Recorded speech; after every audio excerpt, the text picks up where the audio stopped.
I really ought to have anticipated this.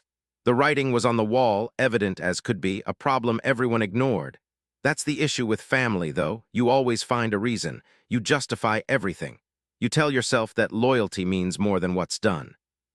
Until you can't take it anymore. I was completely still, my key still in the door, when I heard the chatter. My Westridge Heights apartment, with its one bedroom, wasn't huge, and I certainly hadn't asked anyone over. Not today. Not when I wanted to simply sink onto my couch after my 12-hour shift at Meridian Financial. My sister Tanya's high-pitched laughter came through the door. My gut twisted. As I opened the door, 5 sets of eyes turned to me, each with a different degree of expectation. My sisters Tanya and Fiona were sitting on my sofa like it was theirs, while their husbands, Kevin and Dale, stood awkwardly near my kitchen counter, and my mother Helen was in my favorite reading chair, looking through my mail. "Well, look who's here," Tanya exclaimed, as if we had arranged this. "We were curious when you'd get back." My head started to pound. How did you even get inside? Helen casually waved her hand. "I still have the spare key you gave me for emergencies, dear. We've been here for almost an hour." The key I'd given her 3 years ago when I was sick. The key she was supposed to give back. "What's going on?" I asked, putting down my laptop bag, unable to conceal the irritation in my tone. I felt a smile spread across my face as Fiona practically leaped forward. "Mom is turning 65 in a month, and we have an incredible surprise planned." Tanya interjected, almost quivering with anticipation. "It's Palm Grove Resort in Barbados. We're going for 8 days and 7 nights. Everything is included, and we found an unbelievable offer thanks to Dale's job." Dale seemed pleased with himself as he agreed. "We got an employee discount. It saved us close to $2,000. I slowly nodded, anticipating my part. There was always a part that involved me. Helen intertwined her fingers. "We booked the trip for all of us, me, your sisters, and their spouses." Tanya interrupted, pulling out her phone to show me some pictures. "And the resort has the cutest activities for the children. The older ones will really enjoy it, and there's also childcare for the younger ones." A cold wave washed over me as the realization finally hit me. "You want me to babysit the kids?" I stated, not a question. An uncomfortable hush descended. Fiona cleared her throat. "Well, we were thinking since you don't have children of your own and, you know, anyone." She gestured vaguely to indicate my ongoing single status. "And you're so wonderful with them. They all love their Auntie Nina." 6 children. My nephew Jason was 12, and frankly, he was a handful. The twins, Emma and Zoe, were 9 and always arguing. Tanya's 2 boys were 6 and 4, both full of energy and mischief. Then there was Fiona's youngest, who was still in diapers. 8 days, stuck in my small 1-bedroom apartment. I knew what Helen's words implied when she spoke. The meaning hung thick in the air. I wouldn't want to let the kids down, right? I took a deep breath. "When are we going?" I asked. "The 2nd week in May," Kevin responded. That was in about 6 weeks. Right when the quarter-end reports would be due at work, meaning I'd be working 16-hour days. It was also the same week I was scheduled to finish my presentation for the director position I had been working toward for 3 long years. I found myself saying something I didn't want to say. "I can't go. I have the director presentation that week, and it's the last one." The atmosphere in the room turned icy. "This is Mom's 65th birthday, Nina," Tanya said slowly, as though I were an idiot. "It's a really big deal." "I understand, but—" "You can just move the presentation," Fiona interrupted. "This is family after all." They looked at me like I was the Grinch that stole Christmas. In that moment, something deep within me, something that had been giving way for years, finally shattered. They had entered my space without asking. They had made plans presuming I'd be free. They had decided my career wasn't as important as their trip. Now they were acting like I was the bad guy for even having limits. This wasn't anything new. It was the story of my entire adult life. I reflected on the prior year.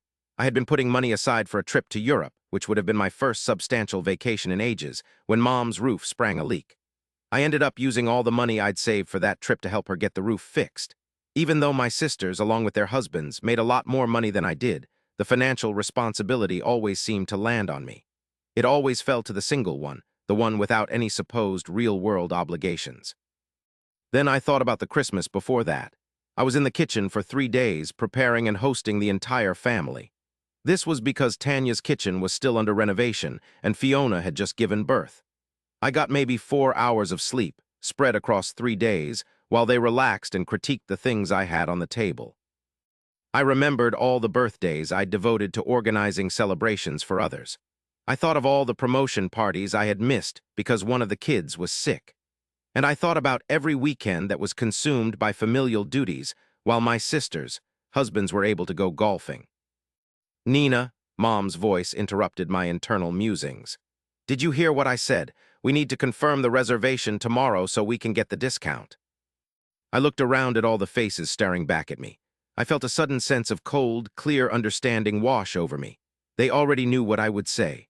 My time, my personal space, my life, all were up for grabs. They all belonged to them. No, I replied.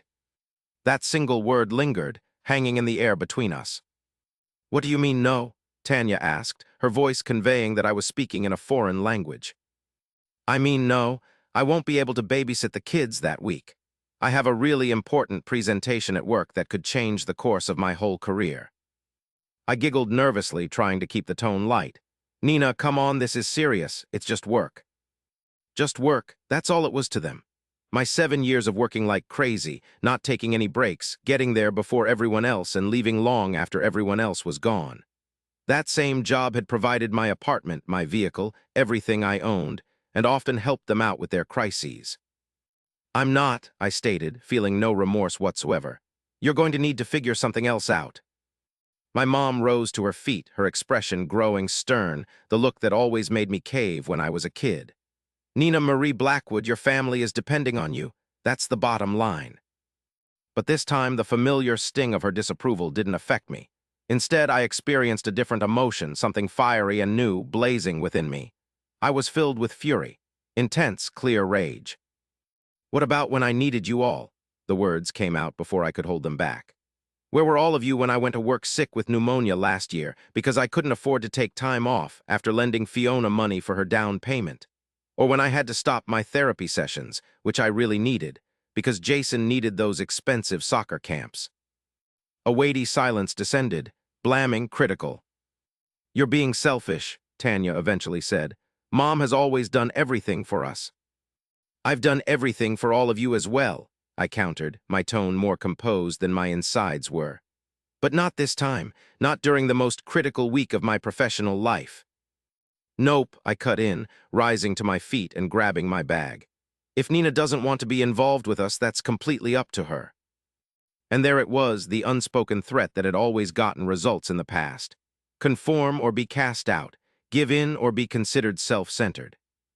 They exited with heavy sighs and doors slamming, their letdown hanging in the air like something poisonous.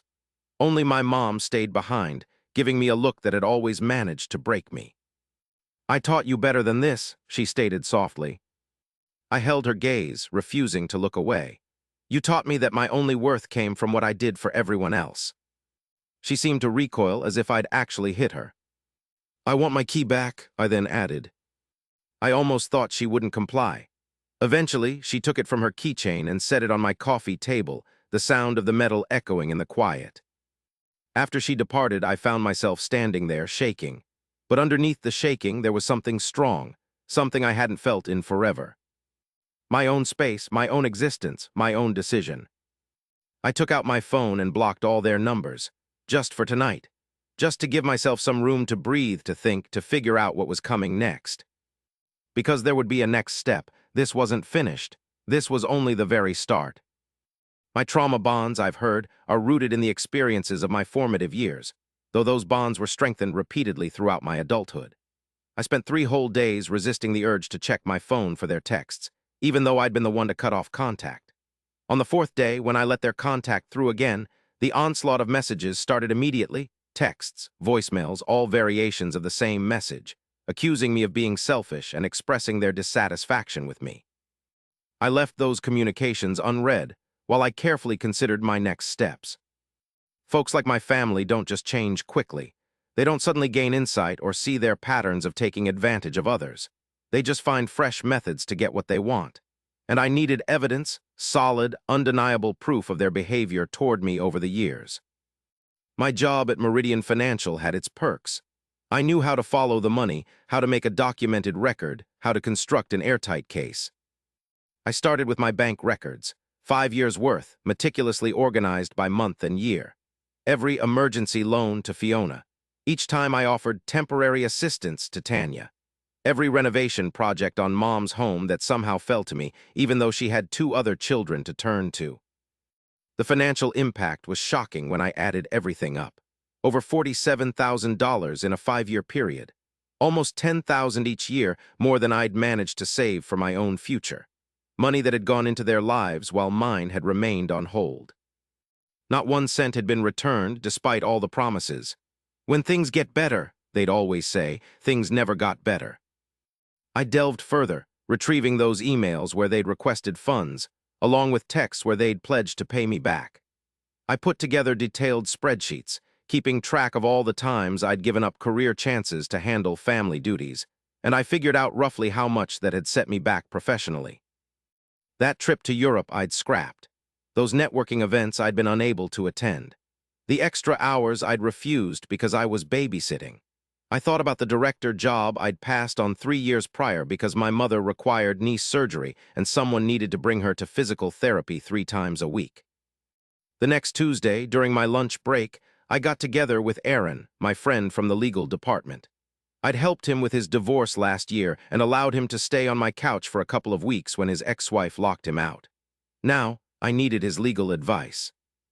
"Good grief, Nina," he exclaimed as he examined my documents in a quiet corner of a coffee shop 3 blocks from work.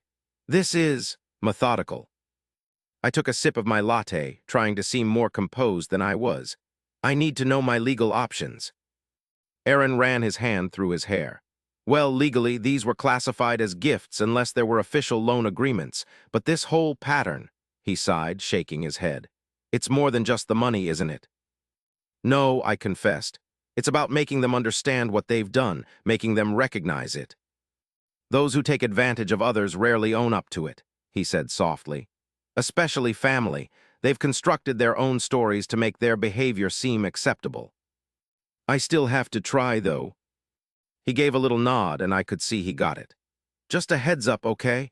When you call out people who are taking advantage, they don't typically say, 'I'm sorry,' and think about what they did wrong. They usually make the situation worse." Right on schedule, my phone chimed with a text from my mom. "Me and your sisters are stopping by tonight at 7. We need to talk about how you feel about the trip. Be at the house." I read the message to Aaron. He lifted an eyebrow. "See," he observed, "they're not going to take no for an answer. They're going to try to break you down." Something icy and strong settled inside me. They can try all they want. After work, I went to the bank and pulled out $200 in cash, just in case they tried to pressure me into writing a check right then and there. I got some takeout for myself and ate it at my kitchen counter, quietly going over in my mind what I was going to say to them. At exactly 7 p.m., the doorbell chimed. This time, they at least respected my boundaries enough not to barge in, but only because I'd taken back my key. Mom was right there at the front door with Tanya and Fiona beside her like they were a 3-person team ready to intervene. No husbands this time around. This was a job for the women, the emotional games, the trying to make me feel bad. The men would only mess things up. "Can we come in?" Mom asked, but it was clear her question was purely out of politeness. I moved aside, letting them walk in but not offering to take their coats, not offering them anything at all. I felt like I'd been a source of concern as Fiona got comfortable on my couch. They said I hadn't answered their messages. I told them I had to take some time to process things, remaining upright as they sat down. "What exactly do you need to process?" Tanya wondered, sounding as though there wasn't even a decision to be made. "We have a straightforward ask. Family assists family." I almost had to laugh at the idea that 8 days of childcare, during the busiest week of my work life, could be called a straightforward ask. So instead, I said that I'd done some calculations, motioning toward the folder on my coffee table. "Do you want to look at them?" Mom's brow furrowed. "What kind of calculations?" I unfolded the folder and took out the initial spreadsheet. "This outlines the money I've given to this family over the last 5 years. Loans never paid back, costs I absorbed, renovations I paid for." Their faces quickly moved from puzzlement to protectiveness. "Are you actually being cheap with your own family?" Tanya asked, her voice getting louder. "After all Mom has given you." I kept my composure. This isn't about being cheap, it's about $47,000. That particular figure was a weight in the room. "That's not correct," Mom said, though her eyes seemed to give something away, maybe an understanding or perhaps shame. "I have everything recorded, every single cent, every pledge to pay me back that never actually happened, every instance of just this once that surprisingly became a recurring event." I picked up another page. "The documented cost in terms of my job progression and personal chances is listed here." Fiona stood up, her cheeks turning red. "This is absurd. We're related. We don't keep tabs." "How very convenient," I said back, "because I'm the only one contributing financially." "You don't have anyone to take care of," Tanya retorted. "Your earnings are only for you." There it was, the core belief that since I wasn't married and didn't have kids, my money was communal. Without a spouse or offspring, my time and funds weren't truly under my control. "My funds are mine," I stated plainly. "My time is mine, and I won't be this family's safety net, financial reserve, or free babysitter anymore." Mom stood up too, her expression now sharp with anger. "Is this about that job presentation? Because if your work is more important than your own mother's special day." "It's not about the job presentation or your birthday," I interjected. "It's about 7 years of being treated as though my life isn't as important as everyone else's. It's about being required to give everything while the three of you give nothing." "That's not right," Fiona argued. "We all make compromises." "Give me just one example, one major thing, that any of you have sacrificed for me in the last 5 years." The room became quiet. They exchanged glances, then turned their attention back to me, their faces shifting from anger to bewilderment and finally to an awkward understanding. "That's what I figured," I mumbled under my breath. Tanya was the first to regain her composure. "So is that the end? You're simply finished with us? Is this about money?" "It's not about money. It's about respect. It's about being appreciated for more than what I offer." I set the folder down. "I will not be able to watch the kids while you're away. I've got a presentation that could significantly impact my career, and for the first time, my own future is going to come first." "After all I've done for you," Mom said, her voice shaking, whether with sincere distress or cunning I couldn't determine. "Is this how you show your gratitude?"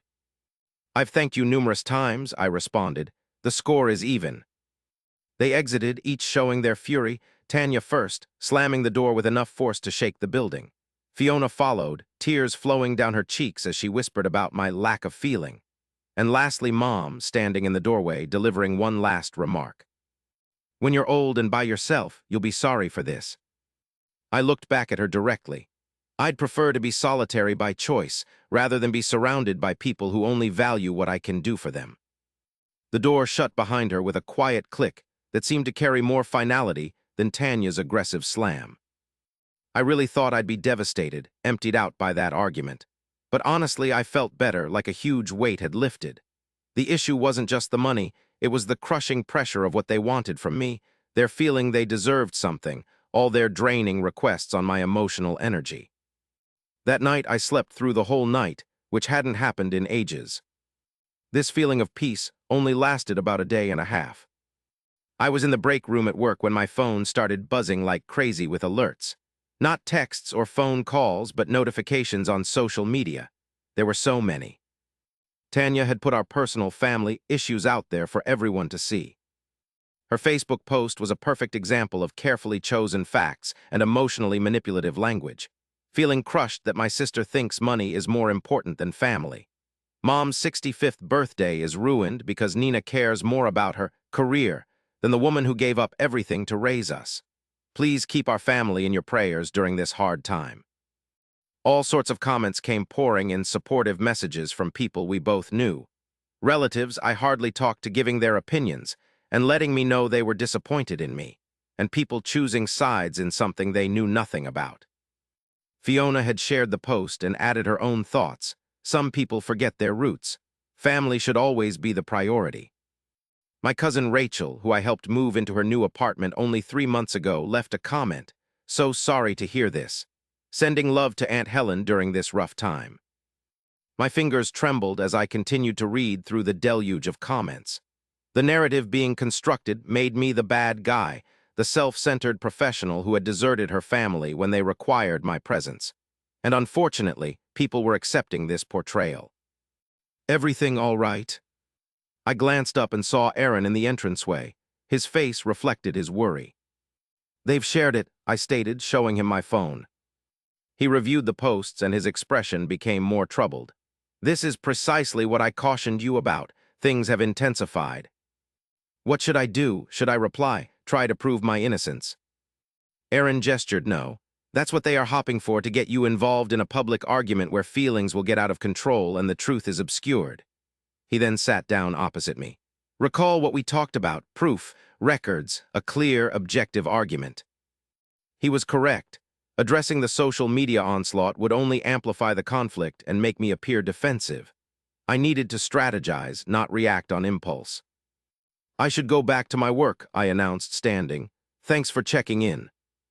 Listen, Aaron called as I walked towards the door. If it helps, I believe you're doing the correct thing. Defending yourself isn't self-serving, it's essential. I barely managed a slight smile. Thanks. Back at my workstation, I turned off my phone and dove back into my work, choosing not to review the ongoing situation. I wouldn't give them the gratification of knowing they had affected me. But as the day concluded, my willpower was beginning to waver. I had a mountain of messages, 27 texts, 14 voicemails, and countless alerts on social media. My friends were checking in, expressing worry, and my family was showing their disapproval. Even my third-grade teacher, who my mom had contacted to pray for my return to family values. The emotional onslaught was pretty intense.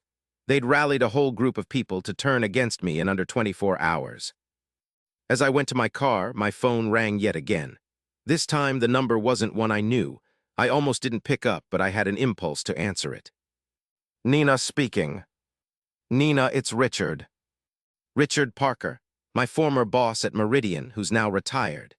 He was the one who hired me right after graduation, the one who guided me in my career early on before he moved to Florida 3 years ago. Richard, I replied, completely taken aback. It's been a while. It has indeed. His voice was friendly but sounded worried. I got a bizarre call from your mother this morning, something about a family issue and you neglecting your duties. I felt a sinking feeling in my gut. She called you. She did. She seemed to believe I could convince you to change your mind. He hesitated. I told her I've always seen you as a level-headed and responsible person, so if you were taking a stand, you likely had a legitimate reason. Tears welled up in my eyes, the first tears I'd cried since this whole situation started. Thank you for saying that. Do you want to share what's really happening? I stood there, leaning against my vehicle as the parking garage quickly emptied. I described the whole picture to Richard, the years of being bled dry financially, the anticipated need for childcare during my presentation week, and the unfolding social media campaign designed to depict me as the bad guy in my family. Richard listened to me without saying a word. When I was done, he let out a deep sigh. I've always been curious, he said at last. Curious about what? I asked. Why someone with so much ability consistently put their career on hold. Why you passed on that operations director job 3 years back when you were clearly the best person for the job. Why you never seemed to find the time or energy to fully use your potential. I found it hard to answer. I had family commitments.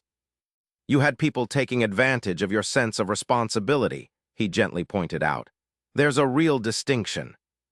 They're making me sound like some kind of heartless villain, I said, my voice wavering, even though I tried to keep it strong.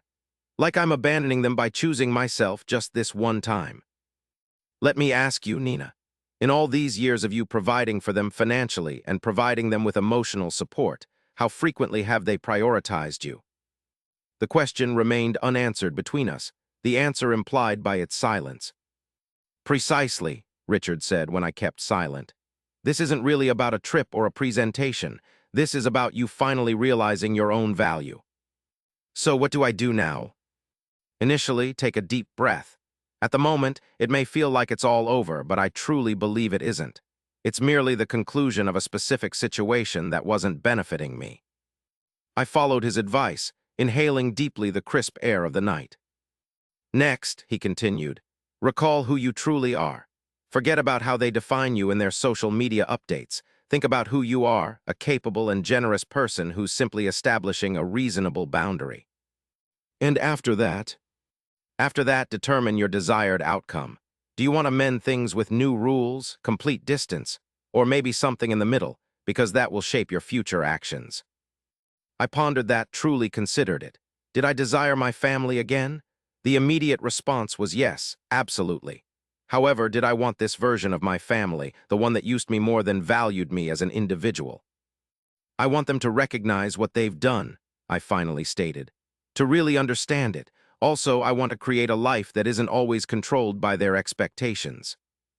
Then that's your guiding principle, Richard declared emphatically. Keep your attention on that goal and not get caught up in the current chaos. Once we disconnected, I stayed in my vehicle for a considerable time, reevaluating his words. Richard was on point. I needed to focus on what I wanted the end result to be, rather than getting pulled into their mess. My phone buzzed again, another text from Mom. Jason's wedding is this weekend. Everyone will be there. This is your opportunity to say you're sorry and fix things. I looked at the text message, instantly seeing the manipulative strategy for what it was. They were setting up a public arena, employing social pressure to make me cave, rejoin the group, and continue my usual role as the family problem solver and the one who always gives in. But not this time. I wrote back, I won't be there. My choice is final. Kindly respect my limits and halt the smear campaign against me on social media. Her answer popped up almost immediately. So, you're determined to destroy this family. I never imagined my own child could be so self-centered. I didn't reply. Instead, I got in my car and headed home, my thoughts clearer than they'd been in quite a while. I already understood what I had to do next. It was time to seriously begin putting together my argument. The strange benefit of hitting absolute rock bottom is that you finally have something firm to push off of. I woke up the day following my conversation with Richard feeling unexpectedly peaceful. The social media drama was still ongoing. I had attracted the unwanted scrutiny of distant family members I hadn't talked to in ages, all suddenly experts on my shortcomings. But it no longer felt like it was impacting me. It was happening around me, a storm I could watch without being overwhelmed. While eating breakfast, I made a to-do list. 1. Keep recording every loan, gift, and act of selflessness I made. Already underway. 2. Collect proof of their history of taking advantage of me. 3. Get ready for the director's presentation. Prove to myself and everyone else that my professional life was significant. I started figuring out how to create a support network that didn't include my relatives. Then I needed to determine the type of relationship, or lack thereof, that I wanted with my family from this point on. I sent Aaron a text message. Can we grab breakfast before I start work tomorrow? I could use some legal counsel. He replied right away, DeLucas, 7 a.m., make sure you bring the paperwork. After that, I texted my friend Sophie. She'd been asking me to join her book club for ages, something I'd always declined because of family responsibilities. So I asked, is that book club still open? Her reply was immediate, absolutely. We're meeting Thursday at my place, 7 p.m., bring wine and something to say. These were small efforts to get my life back, to form relationships that would actually help me. The next morning at DeLucas, I sat down across from Aaron, who had already got me a coffee. You look better, he mentioned, moving the mug towards me. I clasped my hands around it, feeling thankful. I feel better, more focused. Great, because we need to plan a strategy, he said, leaning in. Your relatives have taken this to a new level of public defamation. We should decide how you want to handle it. I drank some coffee, thinking about it. I don't want to engage in their mudslinging. I agree, but you need to safeguard yourself for your personal life and your career, if this gets around to anyone at Meridian. It already has, I cut in. My old boss called me yesterday, my mother talked to him. Aaron's eyebrows rose in surprise. Wow, they are truly going all out. I told him I felt confident because Richard was really backing me. You're correct, though. I need to deal with this situation proactively before it hurts my job. The waitress arrived to take our orders. After she went back to her other tables, Aaron took out a notepad. "Here's what I'm considering," he said, making some notes. "Initially, we should meticulously document everything. This involves not just the financial aspects, but also the social media push, the calls to your old boss, and any other attempts to ruin your image." I agreed. I've already been capturing screenshots. "Excellent. Next, we'll draft a formal letter. It will present your perspective, asking them to stop their public actions against you. We won't threaten legal action at this stage, but we will make it clear their actions are overstepping boundaries." "Will that actually be effective?" Aaron gave a non-committal gesture. "Likely not, but it creates a documented record showing you are attempting to solve this in a reasonable way." "And the third step?" "Third," he said, his face softening, "concentrate on your presentation and your life. Don't let them undermine what's important to you." I reflected on those words the entire day while working on my presentation for the directors. Don't let them undermine what matters to you. For ages, that's precisely what I'd permitted.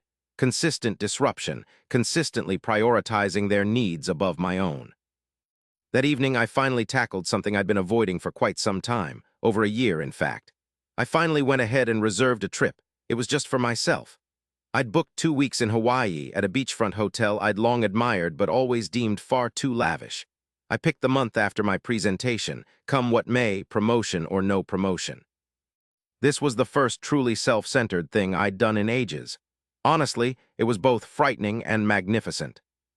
The following day, I received an envelope at my doorstep, delivered by hand, not by mail. Inside was an invitation to my cousin Jason's wedding, accompanied by a note written by Mom. "Family should always be there for each other. Don't cause drama by not being there." I set the invitation on the coffee table and just looked at it. The emotional manipulation was incredibly obvious. They were relying on my fear of being different, of being the talk of the family.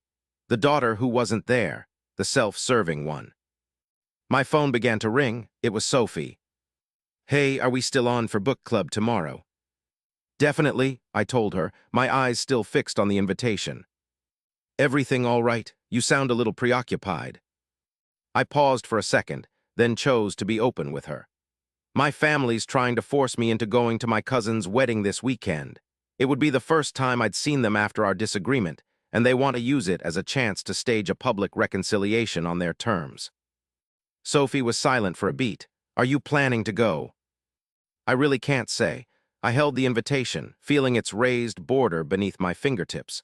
A portion of me desires to go and demonstrate I'm not afraid. At the same time, I believe it's a losing battle. "What would make you feel better, going or staying away?" I pondered her query. I decided, not going, I confessed. Establishing a limit and keeping it no matter what anyone might think. "Well, that's your decision then," Sophie responded straightforwardly. "Look, I'm not fully aware of the family stuff, but I do know true strength can mean avoiding conflicts you didn't ask for." Once we finished talking, I grabbed the wedding invitation and ran it through the shredder, seeing it become little pieces. Afterward, I sent my cousin a substantial gift from his registry, and along with it, an explanation for why I couldn't be present. One boundary successfully set, many more still need attention. Book club the following evening was an awakening, a couple of hours of insightful conversation about a book that had zero connection to family troubles or work pressures. These were women whose viewpoints I valued, who were completely unaware of my issues, and because of that, had no opinions to share. I smiled and chuckled more than I had in a long while. That Monday, an email arrived that completely spooked me. It was from my boss at Meridian requesting my presence in his office as soon as possible. The subject line simply read, "Issues." As I walked into his office, he appeared uneasy. "Nina, please have a seat." I sat down, my heart pounding wildly. "Is everything okay?" He coughed to clear his throat. "I got a disturbing phone call from someone who said she was your mother. She sounded quite worried about your mental well-being. She also brought up family problems impacting how you work." The space around me felt like it was shifting. They were trying to take away my job, the one thing that truly belonged to me. "I understand," I replied, trying to sound composed. "Now I want to be clear," he continued. "Your work has been excellent. I haven't observed any problems with your performance. However, I felt I needed to let you know about this." I took a long, slow breath. I'm glad you did. The truth is, I recently put up some walls with my family that they're not pleased with. They're struggling with it. His face softened, showing that he understood. I understand. I went through something similar with my brother years ago. Situations like these get complicated. They do, I agreed, feeling a wave of relief. I can promise you it won't affect my work or my upcoming presentation. I never had any doubt about that. He hesitated. Nina, you're one of our most talented employees. Don't let anyone make you doubt your worth here. As soon as I got back to my workspace, there was a fresh email in my inbox. It was from my mother, sent to my work email, saying, I'm aware your boss wants to discuss something with you. I only care about your welfare. Call me when you can talk rationally. The breach felt like a punch to the gut. They had attacked my ability to earn a living, which was the only area of my life where I felt like I could handle things and was appreciated, and they disguised it all as a display of caring. I immediately sent that email to Aaron with a brief message. They reached out to my manager. They claimed I'm mentally ill. He responded immediately, writing, Get down to your building's lobby, right now. 20 minutes later, Aaron showed up looking serious. This is beyond acceptable, he said without any introduction as we sat together quietly in a corner of the lobby. Trying to meddle with your job could be legally problematic. What does that mean exactly? I asked. It means we change our approach to be more aggressive. He took out a folder. I've prepared a cease and desist letter. It officially demands that they cease contacting your employer, end the online harassment against you, and honor the boundaries you've clearly set. I took the folder and quickly looked over the legal jargon. Will this actually do anything? It might not make them change their actions, but it ups the ante. They need to realize their behavior has consequences. I signed the letter. Aaron said he would arrange to have it delivered by messenger the following day. That evening when I got back, I finally did what I'd been putting off. I looked over all the social media updates, the comments, and every text message they had sent since our argument. I compiled a detailed record of each instance, marking down the methods of manipulation, the lies, and the efforts to hurt my good name and my professional life. It was a difficult task, but I knew it was something I had to do.